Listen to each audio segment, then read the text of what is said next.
பெற்றவங்க தான் பிள்ளைய யாரை நம்பி அந்த நம்பிக்கையோடு பள்ளிக்கூடத்துக்கு அனுப்பி வைக்கிறார்கள் என்று சொன்னால், பள்ளிக்கூடத்தில் இருக்கின்ற பிரின்சிபல், பள்ளிக்கூடத்தில் இருக்கின்ற கரஸ்பாண்டன்ட், பள்ளிக்கூடத்தில் இருக்கிற டீச்சர்ஸ், பள்ளிக்கூடத்தில் இருக்கின்ற நான் டீச்சிங் ஸ்டாஃப், அந்த பிள்ளைங்களை ஒரு பள்ளிக்கூடத்துக்கு அவங்க ஒப்படைக்கும் பொழுது எல்லாரும் நம்முடைய சொந்த பந்தம் தான் இருக்கின்ற ஒரு நம்பிக்கை. இந்த டீச்சர் பார்த்துவாங்க, அம்மா மாதிரி பார்த்துவாங்கப்பா, அன்னை மாதிரி ஒரு பார்த்துக்குவாருப்பா என்று நம்முடைய டீச்சர்ஸை நான் டீச்சிங் ஸ்டாஃபை நம்பி ஒப்படைக்கிறாங்க. எத்தனையோ பேரண்ட்ஸ் ஃபர்ஸ்ட் டே பிள்ளைய பள்ளிக்கூடத்தில் சேர்த்ததுக்கு அப்புறம் அந்த பள்ளிக்கூடம் பக்கம் கூட வராமல் இருக்கிற பேரண்ட்ஸ் இன்னும் இருந்துட்டு தான் இருக்கிறாங்க. ஏன் தெரியுமா? ஒரு நம்பிக்கை, நம்ம பிள்ளைய இவங்களை நம்பி ஒப்படைச்சிட்டோம், இனி நம்ம அந்த ஸ்கூலுக்கு போக வேண்டிய அவசியம் இல்லப்பா, அவங்களே பார்த்துக் கொள்வார்கள்ப்பா அப்படிங்கிற ஒரு நம்பிக்கை. ஆக அந்த நம்பிக்கையை உறுதிப்படுத்த வேண்டும். அந்த நம்பிக்கைக்கு இடையூறாக எதெல்லாம் வருகிறது? சில நேரங்களில் குழந்தைகளுக்கான ஒரு பாலியல் தொல்லை சார்ந்து செய்திகள்லாம் வரும்பொழுது, அதாவது அது சார்ந்து ஒரு ஆக்ஷன் நம்ம எடுத்துட்டோம் அப்படின்னு பார்க்கும் பொழுது, அப்ப ஆக்ஷன் தான் எடுத்துட்டோமேப்பா அது நிம்மதியா இருக்க முடியல. ஒரு குழந்தைக்கு ஒரு பாலியல் தொந்தரவா இந்த ஒட்டுமொத்த மனித இனமும் வெற்றி தலை புரிய வேண்டிய ஒரு சூழ்நிலை தான் அந்த செய்தியை நாம் படிக்க வேண்டிய ஒரு நிலையை நாம். ஒரு பள்ளிக்கூட வளாகத்தில் நம்மளுடைய பிரமிசஸ் இந்த மாதிரி ஒரு புகார் வந்தது என்று சொன்னால் first of all police officers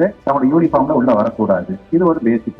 வந்தா அன்யூனிஃபார்ம்ல ஒரு கலெக்டர்ஸ் தான் உள்ள வந்து விசாரிச்சுட்டு போக வேண்டும். அதே போல அந்த குழந்தைகள் என்று வரும்பொழுது அந்த ஒரு இன்சிடென்ட் நடந்துச்சுன்னா அதை இருந்த டீச்சர்ஸ் உடனடியாக அவங்க திட்டமிட்டு நீங்க சொன்னா லோக்கலுக்கு டிசிபோட நீ கூப்பிட்டு சொல்ல வேண்டும். இந்த மாதிரி ஏதாச்சும் ஒண்ணு தயவு செய்து தனியார் பள்ளிகளை சொன்னா நம்மளோட இன்ஸ்டியூஷனோட பேரு கெட்டு போயிடுமே, இதை வெளியில சொல்லாம நம்ம அப்படியே நம்ம வந்து விட்டுரு, இதை பத்தி யார்ட்டையும் சொல்லாது அப்படிங்கிற வார்த்தைக்கு நீங்க போகக்கூடாது. ஒரு தப்பு நடந்துச்சு, அது இன்ஸ்டியூஷன் நடந்துச்சு, அது என் பொண்ணுக்கோ என் பையனுக்கோ நடந்தா நான் என்ன பண்ணுவேன் அப்படிங்கிற ஆக்ஷன் எடுத்து வெளியுறத்துக்கு சொல்லுங்க, தப்பு கிடையாது. உங்களுக்கு இன்னும் பெற்றோர்கள் நம்புவார்கள் என்பதற்காக தான் நான் சொல்றேன்.